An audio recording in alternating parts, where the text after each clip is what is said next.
I'm Jay Fernandez. Welcome to this rare In the Trenches look at the craft of screenwriting. Today I'm sitting here with writer, producer, director Marshall Herskovitz, who, with his partner Ed Zwick, has written the scripts for The Last Samurai and The Blood Diamond. They are also the men behind the TV series Once and Again and 30-something. Marshall, great to have you here. Thank you, it's great to be here. Let's start at what I suppose is probably the beginning. You actually wrote for Chips at one point, is this right? That is so unfair. Wow. By the way, that's not the beginning. My first writing assignment was for a show called Family in the mid-'70s. Okay, what was that about? Which was actually a really good experience, and was sort of the classic film school experience because we made that contact while we were at the American Film Institute. Marilyn Bergman, who's a very famous lyricist in Hollywood, was in a women's directing program at the AFI at that time. And a friend of mine helped her on her project, and they became friends, and Marilyn said, "Oh, you should work for this show Family. I know the executive producer." And she got us a meeting, and there we were, these little 23-year-old neophytes, having our first meeting on a TV show, and we got the job while we were still at AFI. Well, that doesn't normally happen like that. No. It was someone comes to you and says, "Hey, you should come work on this." No, it was pretty amazing. And of course we did a horrible job, and you were writing for it? We wrote that script together. Okay. But we didn't know what we were doing. But at any rate, that was my first gig. Okay. And the Chips thing came, I guess, a couple years later, and it was really sort of a low point. I mean, I got out of AFI. I studied at AFI as a director. That's what I wanted to do. Okay. I made a film there. Nobody would hire me as a director. And there I was trying to support myself as a freelance writer in television. And one day all there was that I could do was Chips. So I wrote an episode for them. How did you get the job? How did you? I had an agent at that time who would just beat the bushes and call around town, and they were willing to meet with me. So I went in and I came up with an idea that actually was an okay idea, considering it was a Chips episode. Yeah, let's hear it, because they're not exactly known for their no, it was not exactly strong storyline.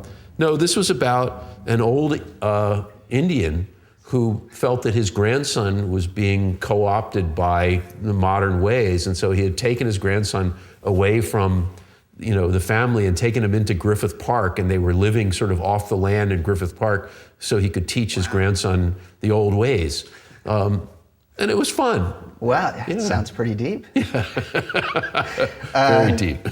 So, I mean, did that kind of TV writing, was that a good starting place? I mean, do you feel like you drew from that? Well, actually, it was a good starting place for me because it taught me finally that you can't do well that which you despise. And you can't expect of yourself to do a great job at something that you don't believe in.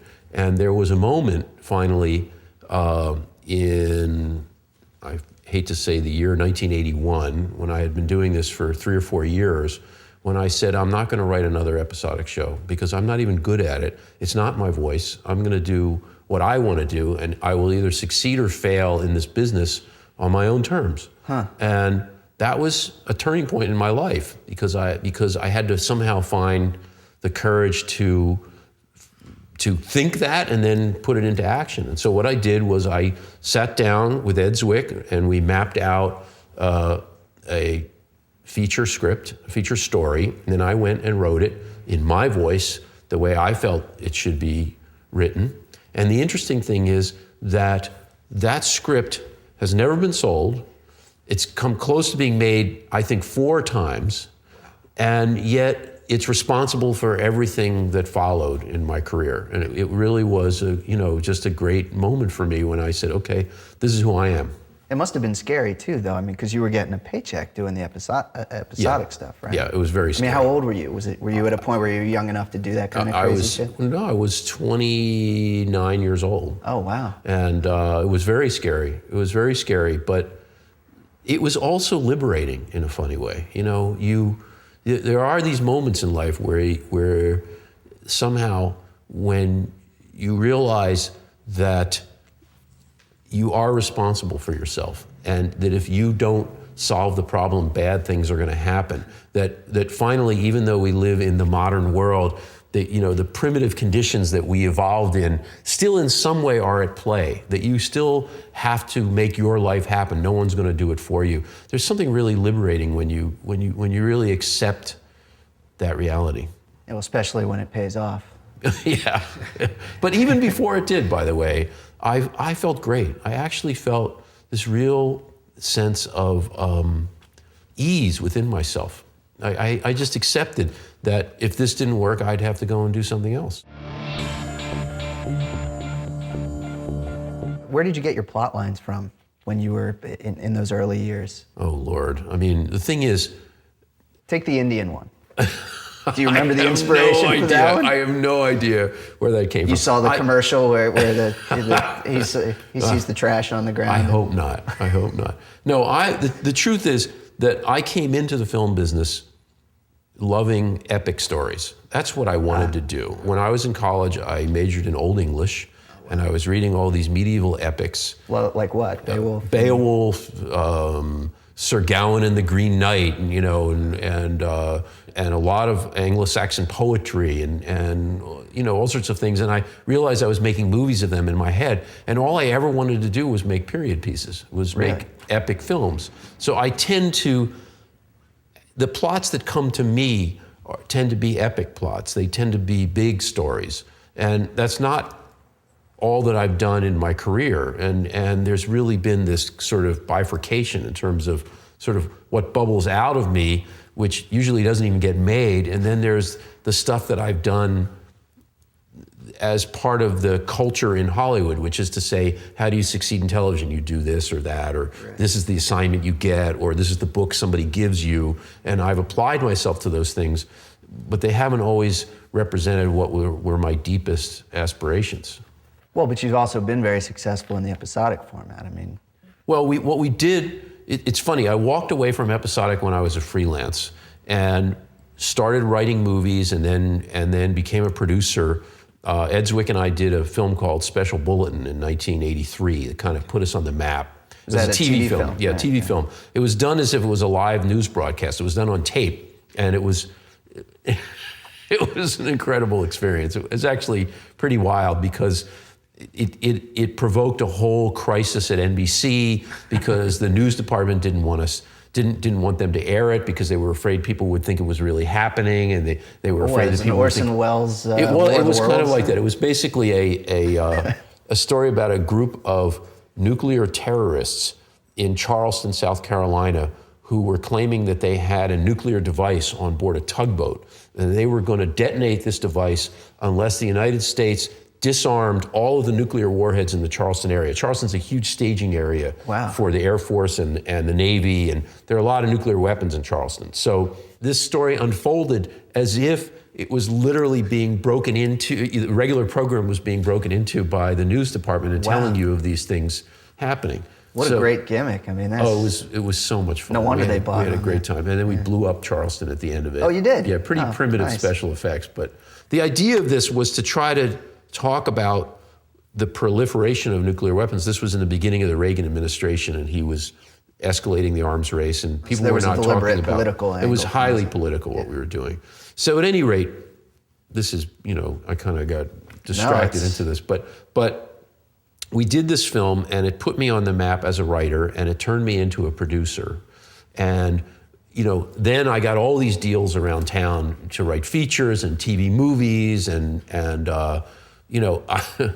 I said at the time that I was sort of like the proverbial mythical fat girl in high school who loses all the weight and all the boys ask her out and she doesn't know how to say no, because my only operant theory before that was you just say yes to everything because nothing will come through anyway. 1 out of 10 things will come through. So I said yes to everything and they all came through. Wow. And I was buried under an avalanche of work for about 3 years. What kinds of things? I mean, features, TV shows? Features, TV movies, not TV shows. I wanted to be a film director, and I knew the way I was going to get to be a film director was to write movies and then sort of use that leverage to become a director.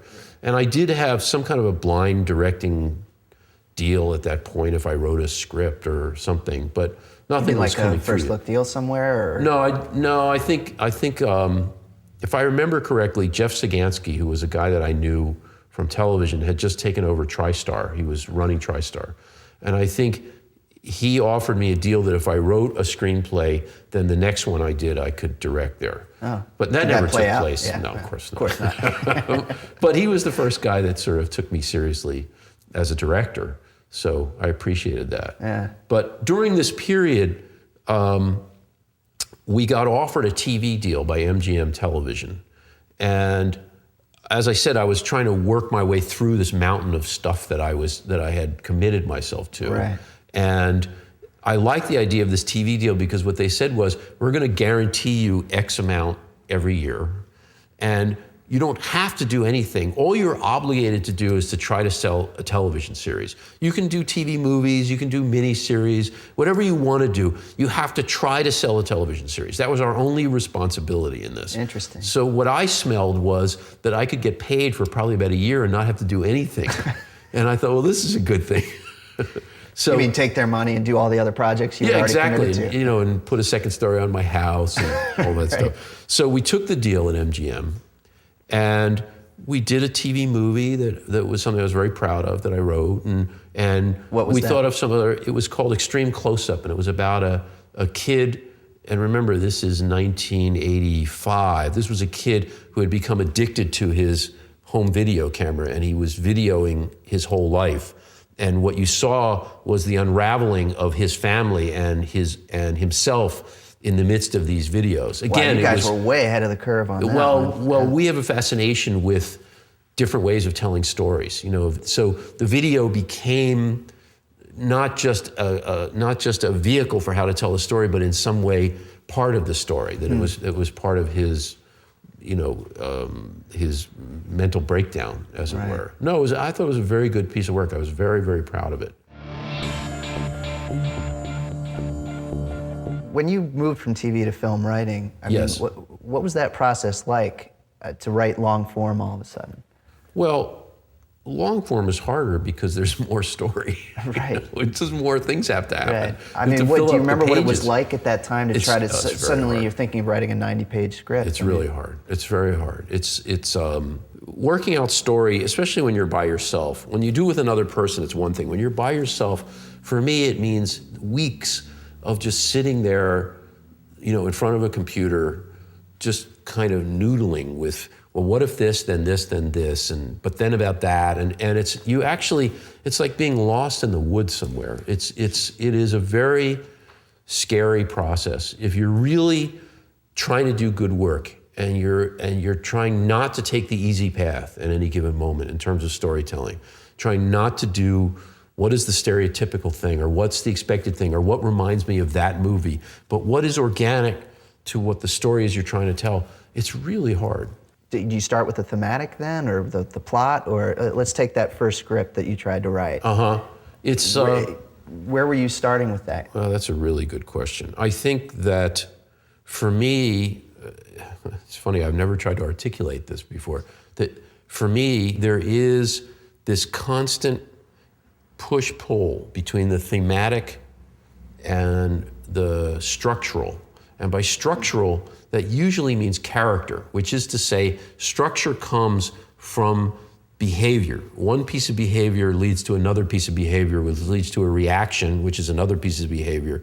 So structure is really the trail of what takes place between these characters in the story. Right. But what you have to constantly do as you're thinking of that is say, does this in any way deal with the theme I'm trying to do? And how do I make that theme happen by these various interactions between these people? And is my making the theme happen going to just bend these people into behaviors that are not organic to them? Well, that's in the some question way? then. Are you Yes. trying to fit them to, like, are you letting the characters discover themselves, or are you This is trying why- to make them stick to this, This is why it's such an awful activity, because you just basically feel like you're What a missing ringing it. endorsement of screenwriting. Oh, don't get me started. No, it's a terrible activity. And for me, creating the story is the worst part of it, because you know, I presume most writers have those voices in their head, and they are pretty mean, shithead voices. And Oh, you mean the self-critical ones? Yeah, Yeah, you don't know what you're doing. This is stupid. You know, this has been done before. All those things, and you just, you know, you're sitting there alone, just being bombarded by this feeling that it doesn't work. It's never going to work, and you know, why did you think you could make it work? And you just keep plowing through. And often I get my best ideas at 6 in the morning. I'll wake up and suddenly it'll just be there. And often I'll have bad ideas late at night, and I'll think I'll solve something, and then I'll look at it in the morning and I'll think, what on earth was I thinking? Is that when the good one comes then? When you Often, yes, often, yeah. Or you'll just be lying in bed and all of a sudden you'll just know. It's very interesting how that happens. Do you hear other people's voices too, like imaginary other people's voices saying this sucks and this was a poor choice and this was? Yeah, absolutely. It's just a bombardment of negativity. Yeah, there's a lot of negativity that's interspersed with the work you're trying to do and the ideas and sort of trying to allow yourself to open up to some process that is organic, where you can, you know, this happens. Oh, well, then that would happen. Oh, well, then she would say this. Oh, what if there's you know, and then you begin to have ideas, and yet you get scared because you think, well, oh, but da-da-da, or I've seen that before. Oh, that's actually a steal from this. You know, so it's this constant process of you have the idea, then you question the idea, and you slowly build up something that looks like a story. Have you ever cannibalized ideas from unproduced scripts of your own, TV or feature, you know, for ideas or scenes or characters? Do you find yourself doing that? No, I've never done that, and I don't know why, but I wish I could somehow, but it just never quite worked out that way. I think one thing I would like to do, I wouldn't call it cannibalizing, but it reminds me of that, is that I've never done in features what I've done a lot of in television. I've sort of made my career in television by a close examination of modern relationships, often family relationships. And in my movie world, I've sort of, again, I've tried to do period pieces and big stories and not the intimate, in sort the of kitchen. Thing. And lately I've started to work on a screenplay that sort of takes from that part of my artistic life, because it's something that I love, and it's something that's not done enough in features. And when it's done well, people really appreciate. Can you think of scripts that you've read or that you've seen in the final product in the theater that you liked, that explored that territory? Oh yeah, well, I mean, Annie Hall, which is, you know, one of the great artistic creations of all time, as far as I'm concerned. Truly, truly a brilliant piece of work. I think people don't even realize how brilliant it is because it's so entertaining, because it's so funny. It's way beyond that. It's you know, the thing about Woody is that when we were doing 30-something, we would think of these ideas that we thought were great, and then we would go, oh yeah, Woody did that in, you know, Play It Again, Sam, or something like that. That he had always been there before when we would have great ideas. He spins off these ideas. Annie Hall has everything, including the kitchen sink, and they're all just brilliant, you know. And he's just throwing them in there. It's just wonderful. Can you think of other examples, more contemporary, or actually they don't have to be contemporary, but other scripts? Like, did you ever read Annie Hall on the page? Years and years ago, I read it on the page. Yes. Yeah. Because you know, something like that is so iconic. You know, I can only think of, you know, Diane Keaton and the Lobsters and all of it. But I wonder, you know, if you saw it on the page, would you have known then? Like, this is the problem is I read it after I saw it. Right, so, but you know, I wonder if there's an example of something that you read on the page that was in that same territory of, you know, interpersonal relationships. I can't think of anything I've read. First of all, I don't read screenplays much. Well, that was my next question. It is because my training is as a director. And I actually learned how to be a screenwriter by being a director. And I write as a director. I write the movie. The problem is when I read a screenplay, I have to make the movie in my head. And it's extremely difficult for me. And if it's not a good screenplay, it's much harder for me to read because it's much harder to make the movie in my head. I have to fix it as I'm going along in some way. So I actually find reading screenplays to be very difficult. It's not something I do happily at all. And occasionally I will read, great screenplays, but I don't do it for light reading. Do you know what I mean? It's not something Why I do do you for do it? amusement. I mean, do you ever do it other than as a producer? Anymore, I don't. No, I only do it as a producer or director. I think when I was younger and I was trying to learn, I would read screenplays. I remember reading Chinatown and that sort of thing to try to learn what a great screenplay is. Well, that's an example of one on the page that just, Yeah. it's all right there. Yeah, it's amazing. Yeah. When did you first feel that you had what it takes to be a screenwriter? I mean, was there a moment when... 3 weeks ago. No. I think when I wrote, when I wrote Special Bulletin, I think that there were certain things I discovered in the writing of it. For instance, I was supposed to be writing what these network anchors and correspondents would say without a script because it was supposedly happening live. And I was not happy with what I was writing. It just felt unnatural to me. So I just did an experiment one day where I dictated into a tape recorder as if I was the correspondent. And then I transcribed word for word, syllable for syllable, what I had said. And I was shocked to find how cracked my syntax was. Right. Shocked. And it was weirdly almost poetic, the way things would be repeated. Sentences would stop in the middle, another thought would come in, then the sentence would end. It was quite an amazing experience and something I've since recommended to every, when I talk to like students or people trying to learn screenwriting, I suggest to them that they do that because it changed the way I wrote dialogue forever.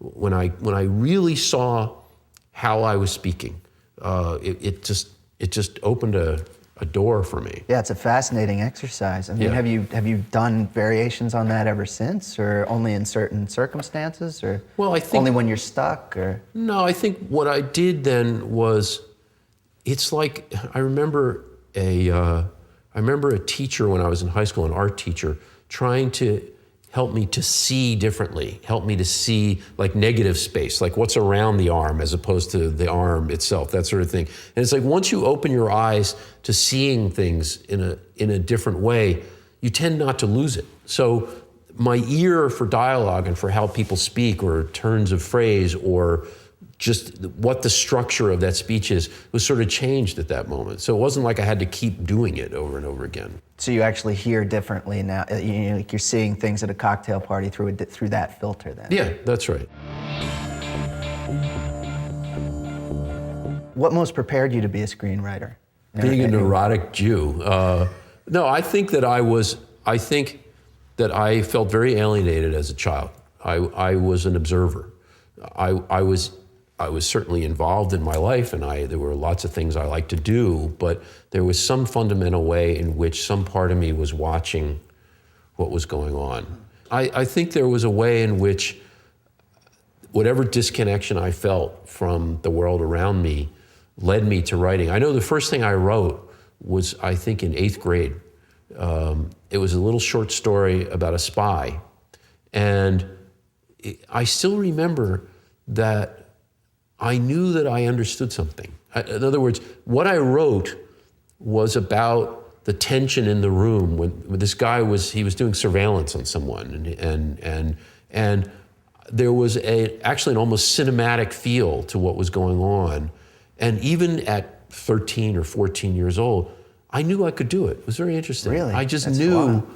I said, I can do this. I felt a confidence about it, about evoking a feeling through the words on the page. You feel like that's what you understood, that you could That I could do evoke that I in a could create something with the words that would have a feeling to it and that would affect someone in a certain way.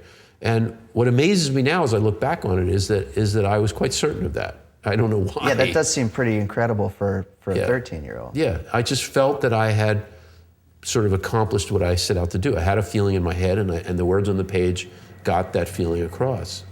So skipping ahead then to film school, I mean, was that a tough decision? How did you come to that? You went to the AFI. Yeah, oh, well. How did that come about? Was it the right decision? Or? It was good for me. It was great. It was actually great. I had gotten out of school. I went to Brandeis outside of Boston. Okay. Majored in Old English, like I said, and didn't know what the hell I was going to do. But I had this idea that maybe I would be a filmmaker. And so, where'd you get that idea? Literally because I was making movies of these epics in my head. And when you're a senior in college and everybody's saying, what are you going to do next year and what do you want to do? And you have an idea like that, you think, oh, maybe there's some significance to the fact that I'm making movies in my head of this. So I made a short film in Boston. I took all the money I had in the world, about $6,000, and I made a 39-minute dramatic, wow, 16 millimeter color, the whole thing. Terrible. Audio and everything, yeah. Wow. Totally. I put together the crew. I knew nothing. I knew absolutely nothing. We arrived, I rented this woman's house, and we arrived the first day of shooting, and it had never occurred to me that we would actually have to make the room look like the room it's supposed to be in the film. I just hadn't thought about that. You know, we arrived there the first day, there's nothing there, there's nothing to shoot. I mean, I was completely ignorant. But it speaks to an ambition or a very belief ambitious. in self that you would go to all that trouble to begin with. Yeah, I guess so. So I made this film, we did make it, and I finished it, and I took it to California thinking that I would then be acclaimed as the new great director. And At the time, who would have that have been? Now that's a good question. Spielberg was sort of arriving. Right around not, Jaws. Yeah, it was right around Jaws. It was 75. It was probably Spielberg. It had already come out. Jaws had come out. Okay. But it was really Coppola and, Scorsese and those guys. But I couldn't get anybody even to look at the film. Yeah. I literally couldn't get anybody to look at it. I went through the yellow pages of production companies in Los Angeles and called them all, and nothing.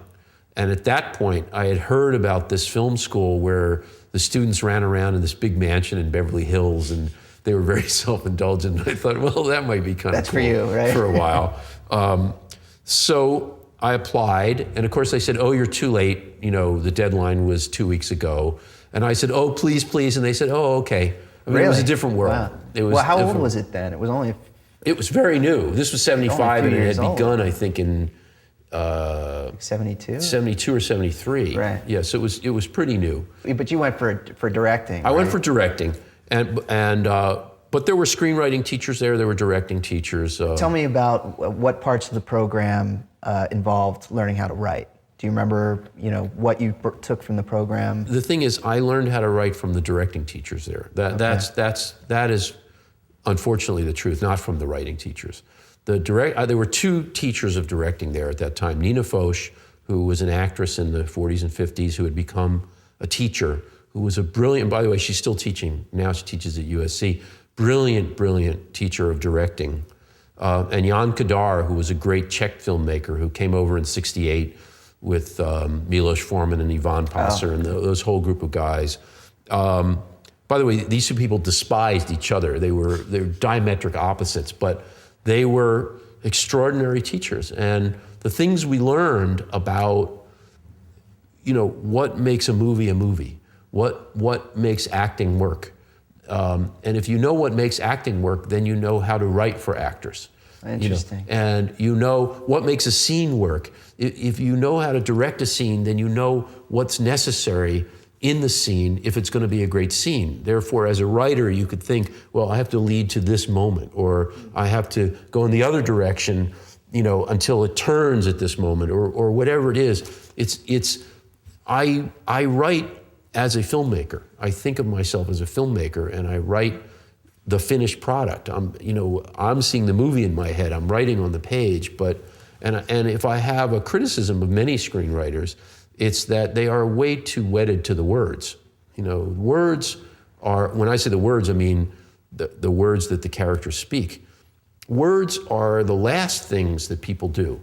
They have the thought, they have the fear, they have another thought, they want to run, and finally they speak. There has to be a whole dynamic that goes on before a person speaks, and interspersed with speech. And it was my learning to be a director that helped me to understand that. Well, do you spend a lot of time on dialogue then? If your attitude is that it's going to change anyway, or it's very malleable? No, I don't mean that. It's not malleable. What I'm saying is that the dynamics, in fact, almost always the dialogue that I write is done exactly the way I write it. And that's a matter of pride for me. What I'm saying is that when I write, I create the entire dynamic in the room between the two people. I inhabit both characters, and I feel their inner lives and their behavior. I feel their movements in the room. And so the words that they say, it's kind of like, you know, the Hawaiian Islands are really the tip of these huge mountains that are underneath the water, okay? I'm doing the whole mountain underneath the water, and the dialogue is just the tip that sticks out above the water. And you can't do that dialogue unless you know what the shape of the mountain is under the water as well. So that's how I write. I write totally from the inside of the dynamics of what's going on in the room. Well, that makes me think then about the action lines and the expository writing in your scripts. Yes. I mean, yeah. If you write from a directing standpoint, do you write camera angles in terms of how much more of that mountain Right. do you put on the page? I mean, Right. Are you pretty spare, or? Well, What's your I approach? used to be much more detailed, and it's just boring for people to read. I mean, you have to, the thing is, part of the art of it is to get a sense across to the reader. And remember, unfortunately, a screenplay has to be read before it gets made. So I have to think about the experience of reading it. And so if I say his eyes begin to well up, you know, that means I'm here. It doesn't, I can't be across the room in a big wide shot. Right. So I indicate in the images that I describe really what the camera is doing in some way. Yeah, it really distills it down. It's implicit in the Yes. So I try to evoke images that will be the shots in the movies, but I don't say close up, wide shot, that sort of thing.